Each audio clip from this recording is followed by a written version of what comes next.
তাহলে তার জন্য আমাদের এই সরকারি কর্মচারীরাই দায়ী। কারণ 15 লক্ষ সরকারি কর্মচারীদের মধ্যে শুধু নারী সদস্য বাদ দিয়ে বাকি 10 লক্ষ কর্মচারী যদি রাস্তায় নেমে আসে, সরকারের ক্ষমতা নেই সেই দাবিকে উপেক্ষা করার। আর এই পে স্কেলের দাবি নিয়ে পোস্ট দিলে 2-2.5 হাজারের বেশি কেউ লাইক কমেন্ট বা সাপোর্ট করে না।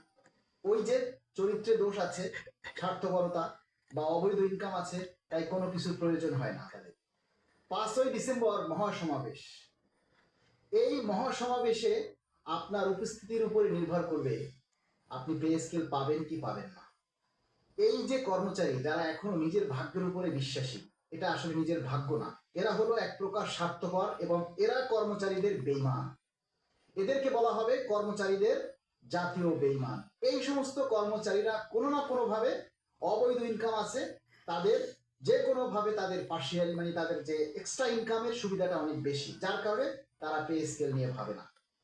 পে স্কেল শুধু তারাই চায় যারা সৎভাবে জীবনযাপন করে, কারণ তারা জানে যে সৎভাবে জীবনযাপন করতে গেলে কতটা কষ্ট হয়, এবং তারাই আজকে রাস্তায় আন্দোলন করছে, কারণ তারা সৎ মানুষ।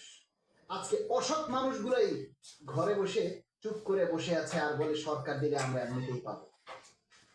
তাই আমরা আগামী পে স্কেল বাস্তবায়নের জন্য সকল সরকারি কর্মচারীদের উদাত্ত আহ্বান জানাবো।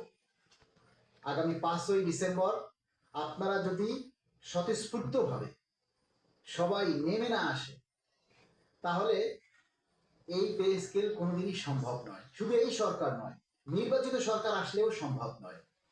কারণ বাচ্চা না কাঁদলে মাও দুধ দেয় না।